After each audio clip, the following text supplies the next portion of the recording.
Bonjour, je vous présente aujourd'hui la tarte tatin au cardon. Dans ma précédente vidéo, vous avez vu que j'ai reçu des cardons frais. J'en avais mis certains en bocal et je vais maintenant les utiliser. Je vous présente cette tarte tatin au cardon parce que c'est une recette qu'on voit assez peu souvent. J'ai essayé et nous l'avons trouvée absolument délicieuse, alors je vous la recommande. Pour la recette, on a donc besoin de cardon, c'est un bocal assez grand.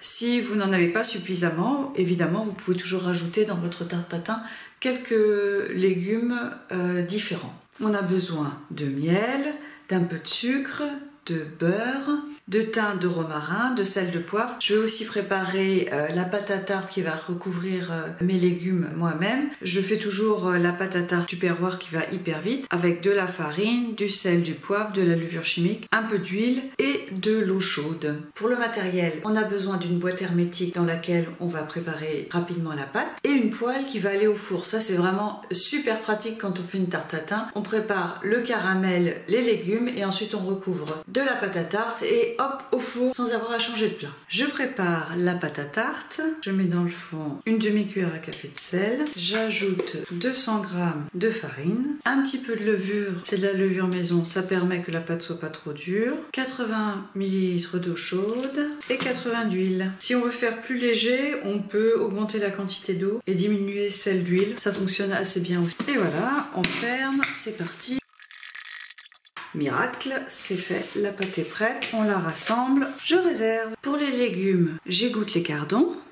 Pof. On peut garder le jus pour une soupe, pour cuire des pâtes, pour faire du pain, pour ce que vous voulez. Et dans la poêle, je verse 30 à 50 g de sucre, ça c'est selon votre goût, pour faire un caramel, dans lequel ensuite je vais faire cuire rapidement les cardons. Pour ma part, je mets 30 et ensuite je rajouterai une cuillère à soupe de miel. Je prépare le caramel, je mets le feu sur 5.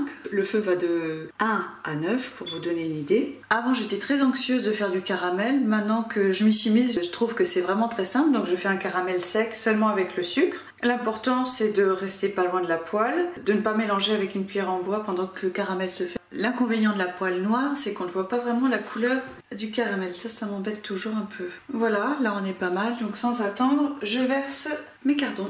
Là, on voit que le caramel s'est endurci. Effectivement, on a mis quelque chose de froid, mais vous inquiétez pas, ça va, comme c'est toujours sur le feu, il va reprendre.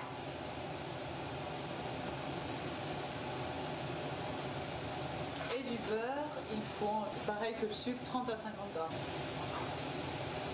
Ça y est, on voit que le caramel s'est complètement reliquéfié. Je suis un peu juste niveau légumes, donc je vais rajouter ce que j'ai dans le frigo. Ce sont des butternuts. Ça va cuire vite et puis ça va bien compléter. J'ai déjà complété avec des oignons ou du maïs ou des restes de légumes, n'importe quoi. Et c'est hyper pratique à mettre dans une tarte tatin aussi. J'assaisonne.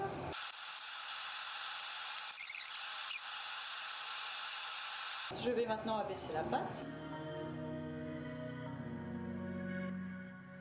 Je dépose ma pâte sur la poêle.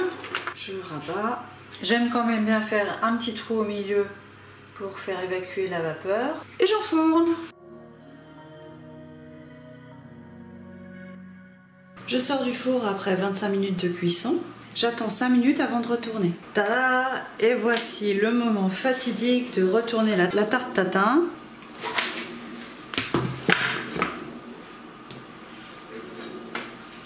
S'il en reste un peu dans la poêle, c'est pas grave. On va pouvoir réarranger tout ça.